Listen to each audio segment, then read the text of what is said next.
नमस्कार, आप देख रहे हैं सत्यम समाचार और मैं हूं आपके साथ नीलम शर्मा। जन सुनवाई करने सर्किट हाउस पहुंचे उत्तर प्रदेश सरकार के कैबिनेट मंत्री द्वारा पत्रकारों से वार्ता की गई है।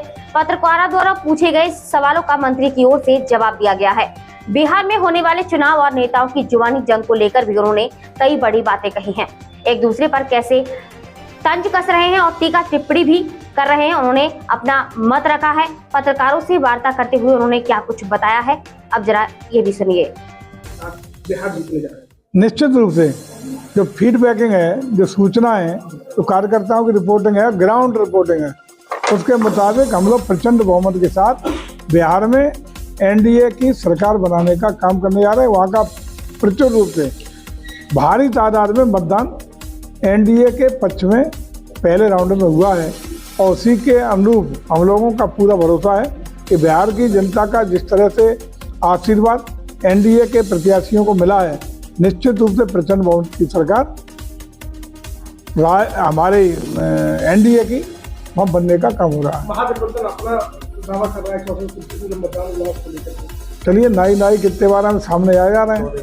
14 तारीख का इंतजार तो है। प्रताप यादव ने भाजपा सांसद रवि किशन से मुलाकात की है। क्या लग रहा है कि बीजेपी में शामिल हो सकते हैं? अच्छा, कोई किसी तरह का नमस्ते हो जाए, कहीं कहीं मिल जाए, सामाजिक शिष्टाचार, तो लोकतांत्रिक व्यवस्था की स्वस्थ परंपरा है कि नीतियों रीतियों को लेकर के हम लोगों के मतभेद हो सकते हैं, लेकिन व्यक्तिगत रूप से तलखी नहीं होनी चाहिए। ये सामाजिक शिष्टाचार निभाना चाहिए। ऐसी व्यवस्था लोकतंत्र में जनता द्वारा, संविधान के द्वारा अपेक्षा की गई है। उसमें उसकी जो रिपोर्ट आई है उसमें पुलिस की लापरवाही सामने आई है। देखिए, जांच की रिपोर्ट के मुताबिक हम सरकार का दायित्व है, नैतिक दायित्व है, जो भी रिपोर्ट जांच की आती है उसके अनुरूप कार्रवाई हो और आगे ऐसी घटनाओं की पुनरावृत्ति न हो, ये भी सुझाव उस रिपोर्ट में मांगने का काम होता है और उस पर प्रभावी कार्रवाई भी सरकार करने का काम करती है। ऐसी परंपरा बनी आ रही है। उत्तर प्रदेश के पूर्व मोहम्मद आजम कुछ दिन पहले जेल से निरुद्ध होकर बाहर आए। दूसरी बात, लखनऊ में सपा सुप्रीमो से मुलाकात की उन्होंने और बड़ा पीड़ा बता रहे हैं कि हमारी तो वो दुर्दशा करती है, तनखैया कह दिया था तो हमारा सेवा समाप्त कर दिया है, सरकार का काम ये नहीं होता है। दूसरा, SIR को लेके बड़ा परेशान है। देखिए, SIR को लेके वही लोग, वही राजनीतिक दल परेशान हैं जो घुसपैठियों के वोट बनवाना चाहते हैं, जो फर्जी वोटों पर चुनाव जीतना चाहते हैं, जो कहीं ना कहीं मैनिपुलेशन के आधार पर लिस्टों में करके अपने को चुनाव जीतने की मंशा पाले रहते हैं। ऐसे लोग परेशान हैं। लेकिन ये भी देखना पड़ेगा कि हमेशा विपक्ष ने साफ सुथरी विवाद मुक्त मतदाता सूची के लिए हमेशा मांग रखी है।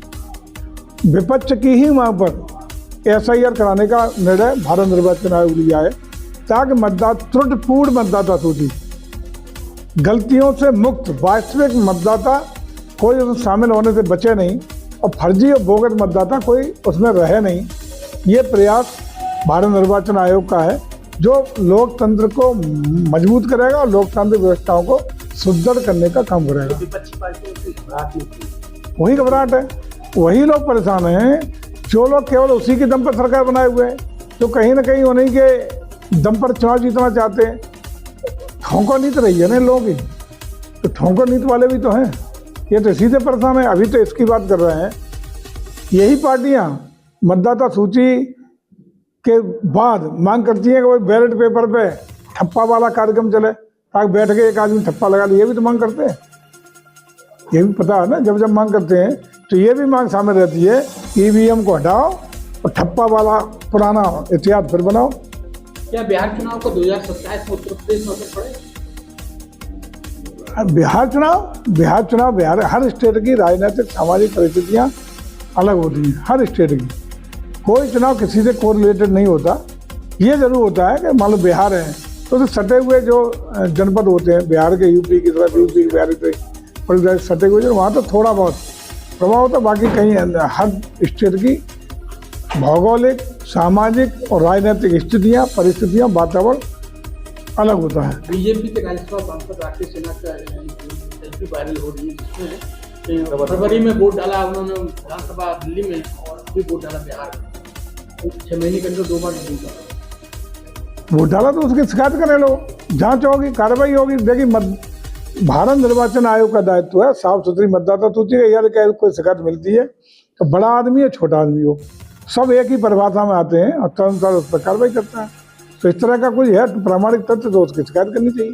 भारत सरकार वंदे मातरम की 150वीं वर्षगांठ अब तक जो चलता रहा उसको लेकर देखिए वंदे मातरम वो श्लोक है, वो गीत है जिसने आज़ादी की लड़ाई में देश के सर्व समाज के लोग, दबे कुचले हिंदू मुस्लिम हर वर्ग धर्म जाति के लोगों को एक छाया में ला करके, एक सूत्र में बांध करके स्वाधीनता की लड़ाई में एक वाक्य बन गया, एक को शब्दकोश ऐसा बन गया जहाँ आज़ादी के परवानों ने हंसते हंसते फांसी का फंदा इसी वंदे मातरम को गाते गाते चूमने का काम कर लिया। ये ऐसा वंदे मातरम का गायन है जो आज भी जज्बा देता है, जोश देता है, ऊर्जा देता है, भारत माता के प्रति, राष्ट्र के प्रति अपने दायित्वों को निभाने की पहल करता है। और मैं समझता हूँ कि इसको जितना भी स्वीकारोक्ति होगी वो बिना किसी राजनीतिक भेदभाव के पूरे देश को उसका सम्मान करना चाहिए और जीवन में अपनाना चाहिए। यही ऐसा शब्द है तो भारत की एकता अखंडता को कायम रखेगा। यही ऐसा गायन है जो हमारी राष्ट्रीय एकता को सूत्र मानेगा और देश को परम वैभव ऊंचाइयों पहुंचाएगा। सपा सांसद डिम्पल यादव ने इसी को लेकर के कहा है कि ये नेगेटिव प्रोपेगेंडा के तहत इस तरीके के अभियान चलाए जा रहे हैं। वंदे मातरम रोज क्यों नहीं, इस प्रोपेगेंडा के तहत ही क्यों किया जा रहा है? तो रोज के लिए तो यही तो पहल है। हर आदमी वंदे मातरम को पहले सीख ले पूरा, हर आदमी उसको गायन करे, स्कूल हो अन्य अन्य जगह हो उसका गायन हो, यही तो अपेक्षा है। इसी अपेक्षा से कार्यक्रम आयोजित किया गया है। इसमें कहीं भी पार्टी का कोई झंडा, पार्टी का कोई बैनर, पार्टी का कोई कार्यक्रम नहीं, बल्कि भारत सरकार के युवा मंत्रालय के द्वारा आयोजित पूरे देश में कार्यक्रम हो रहे हैं। रुद्र जी, मैनपुरी सिंचाई विभाग में करोड़ों रुपए के भ्रष्टाचार का एक मामला चल रहा है, इसकी जांच अपर जिलाधिकारी द्वारा की गई है। पीड़ित का आरोप ये है कि अभी तक करीब 7 महीने का समय हो गया, उसमें कोई जांच रिपोर्ट नहीं है। जांच चल रही है, जो वे तथ्य उसमें पाए जाएंगे उसके मुताबिक निश्चित रूप से प्रभावी कार्रवाई होगी। अखिलेश यादव ने मंत्री जी ट्वीट किया है कि पुलिस को अपराधी बनाने का काम भाजपा शुरू कर रही है। भाजपा का पुराना सिद्धांत है कि पहले इस्तेमाल करो फिर बर्बाद करो। किसको? अपराधियों को? पुलिस को अपराधी बनाने का भाजपा सरकार शुरू काम है। कहाँ पुलिस अपराधी बन रही है? डकैती अगर जल्दी क्या सीओ साहब, आप लोगों ने कहीं चोरी डकैती शुरू कर दी क्या? मर्डर शुरू कर दिया क्या? कहाँ कर दिया अपराध? मैनपुरी का जरा बताए। अखिलेश यादव ने अखिलेश जी के ट्वीट का आप संज्ञान लेते हो? उन्हें तो निश्चित रूप से कोई ट्वीट करना ही है और कहीं कोई नहीं मिलता तो कुछ भी ट्वीट कर देते हैं। शुक्रिया। जी।